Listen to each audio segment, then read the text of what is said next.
into your driveway, it's a Saturday night. You look like $1,000,000 wearing that dress I like. You're smiling, but there's something missing in your eyes. Girl, I can tell that you have something on your mind. But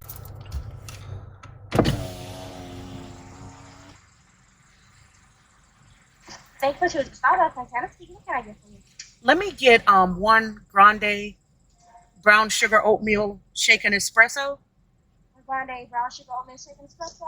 Yeah, and sprinkle cinnamon powder on the top. The cinnamon powder on top. And let me get a grande iced peppermint mocha with whipped cream. Okay, I finally decided to come off a coffee break because my family does have to eat and they don't want to just have coffee for dinner. Hey, I don't think it's anything wrong with it, but they ain't going for it. So let's get it started. I've got 2 recipes that I'm going to be sharing. I'm going to first show you how I make these yummy Crockpot peanut clusters. And the next recipe I'll be sharing is one of my favorite dinners, and that is my salsa chicken burrito bowls. Stick around.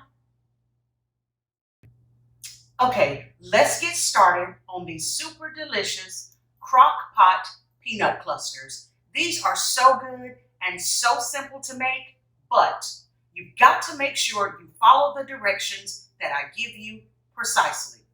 Let's get it started. Here are all of the ingredients you're going to need. Now, I use 2 types of peanuts. I use dry roasted peanuts and I use cocktail peanuts. I have 2 different brands because unfortunately, when Instacart brought my grocery, they had a ton of substitutions, and let's not even discuss Instacart. The first thing you want to do when making your peanut clusters, and do this in this precise order. First, put in your peanuts.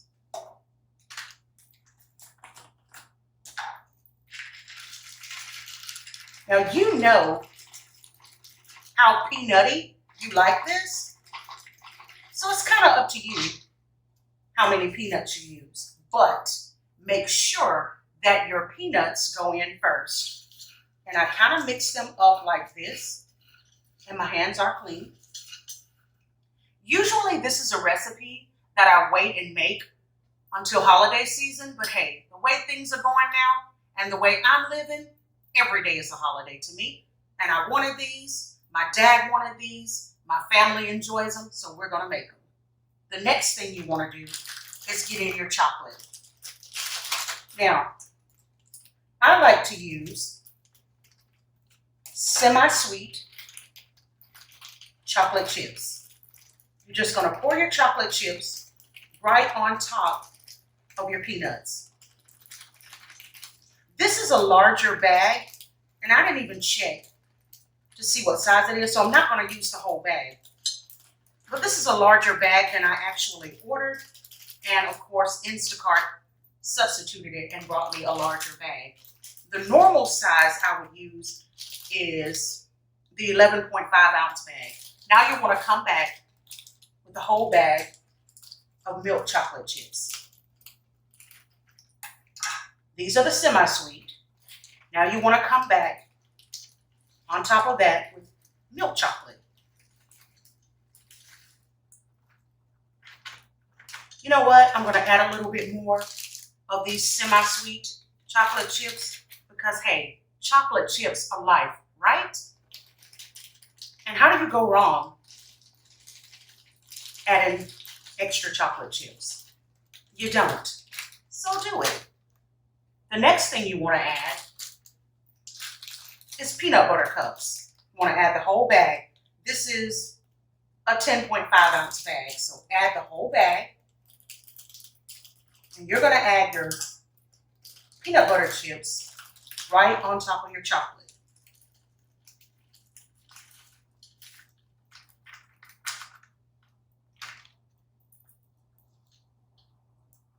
And the last thing you want to add is your white chocolate melting wafers. Now, usually I use Candy Quick vanilla bark, but of course, Instacart struck again, and this is what they gave me. So I'm a little bit unfamiliar with this, but I know I can work it.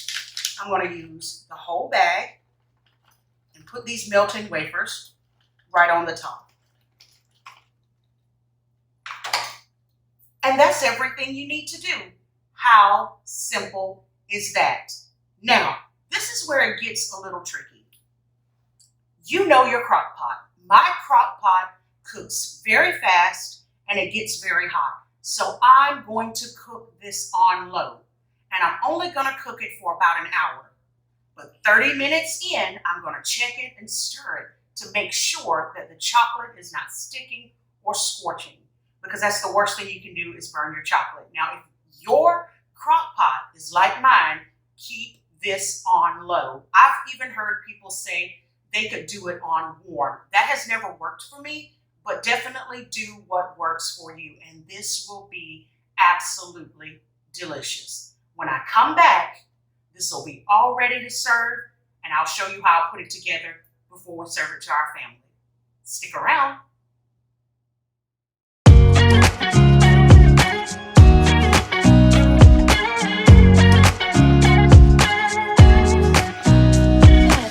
Okay, I'm back with you, and this is completely done, and my entire kitchen smells heavenly. Here's the last step before you eat it. Take an ice cream scooper, and your clusters do not have to be perfect. Get them down on some parchment paper.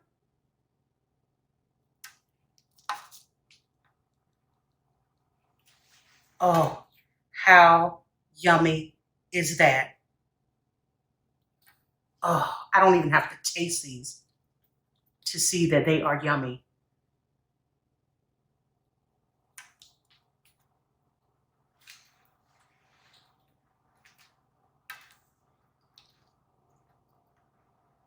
These also make very good gifts. You know what?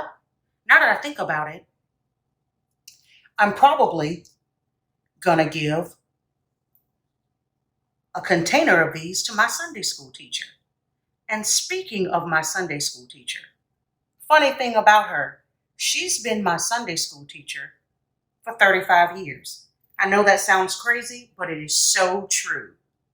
I got promoted to her Sunday school class when I was 12 years old, and I absolutely fell in love with her. She was someone that I looked up to, and I just absolutely adored her. And over the years, I graduated from college, I got married, I moved away, I came back home, came back to my home church, went straight to her classroom as an adult, and I told her, I'm not going to say her name, but I told her, hey, you know what?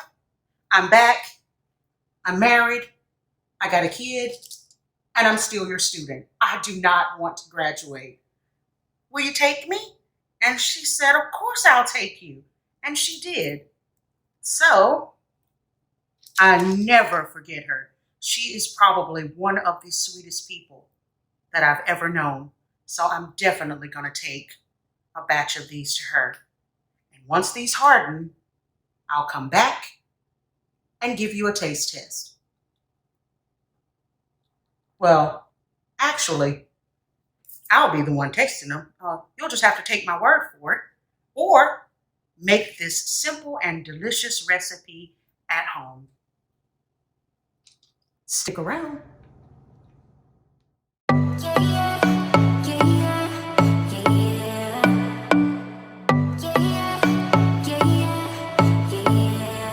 You say you're special, one of a kind, one of the better boys. I'm on your level, that's what you say, but all I hear is noise. I don't have time for trying my luck. I've been too hurt before. You're not that special, just give it up. I think I've had enough. I'm too busy loving my friends. I ain't got no love to spare for you. I'ma be that girl to the end. It don't really matter what you do. Guess I have to tell you again, 'cause you haven't got. Okay, I'm back with you. Let's get started on the first step to making these salsa chicken burrito bowls. The first thing I'm starting off with is chicken breast, and I'm just using what I have on hand. Normally, I would use chicken tenders because they cook faster. But like I said, I have 2 large chicken breasts. And the first thing you're going to want to do is use an entire package of taco seasoning mix. Smells so good. Completely cover your chicken in this entire pack of taco seasoning mix. And use your favorite salsa. Use the entire jar and cover your chicken.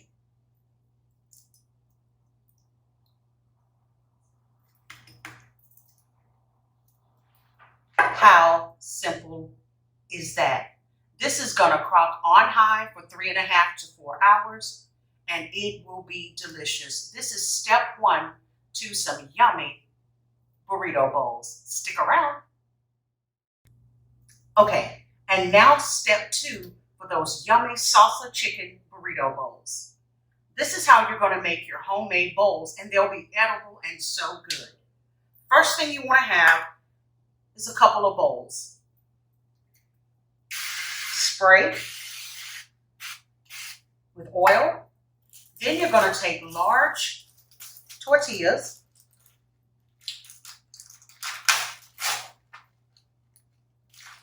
and simply shake the tortilla around the bowl gently, like this. And I usually put these in the oven 2 at a time. I already have my oven preheated to 350. Now make sure you don't skip this step. Make sure you oil the bowls before putting the tortillas on, or they're gonna stick and they won't be good. We're gonna get this in the oven, and I would say leave these in the oven about 5 minutes or until they are crispy and formed and they're like a bowl. I'm gonna go ahead and get these in the oven, and when I come back, I'll show you how we put this yummy dinner together. Stick around. Okay, I'm back with you. Let's get started putting our homemade salsa chicken burrito bowls together. The burrito shell is already formed. The chicken is good and done. And this is just the way I like to build my burrito bowls. But the possibilities are endless. You do it the way you want. I like to start by adding that really good salsa chicken to the bottom. I like to add black beans,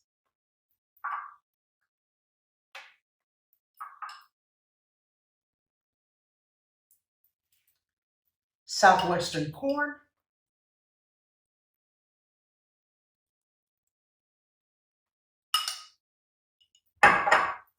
and I love the Nor sides. This is the Mexican rice. I love the way this tastes in a burrito bowl.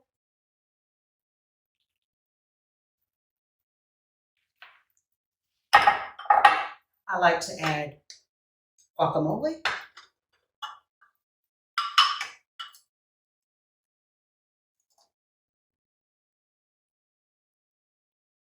Yummy.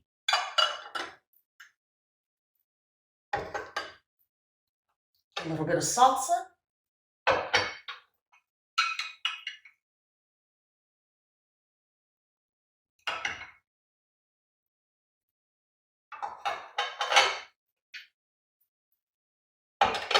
I like to add in sour cream.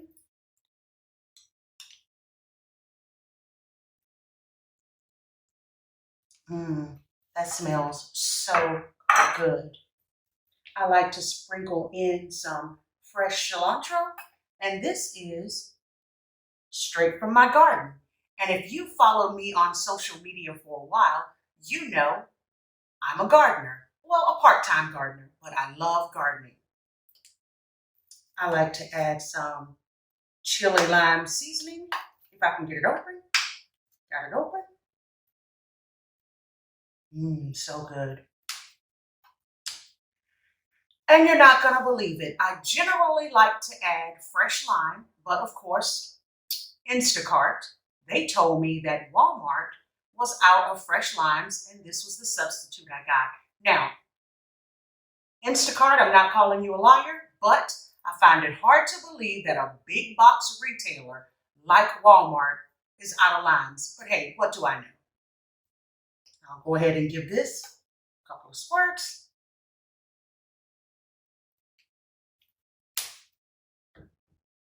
And it's ready to enjoy. How simple is that?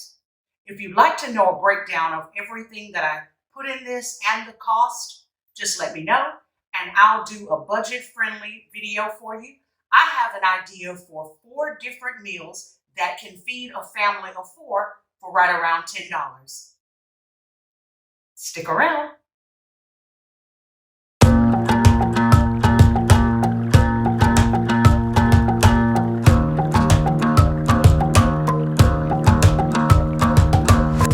I've been trying my best for a while, trying to please everyone who's around me. I've been putting on a fake smile, even though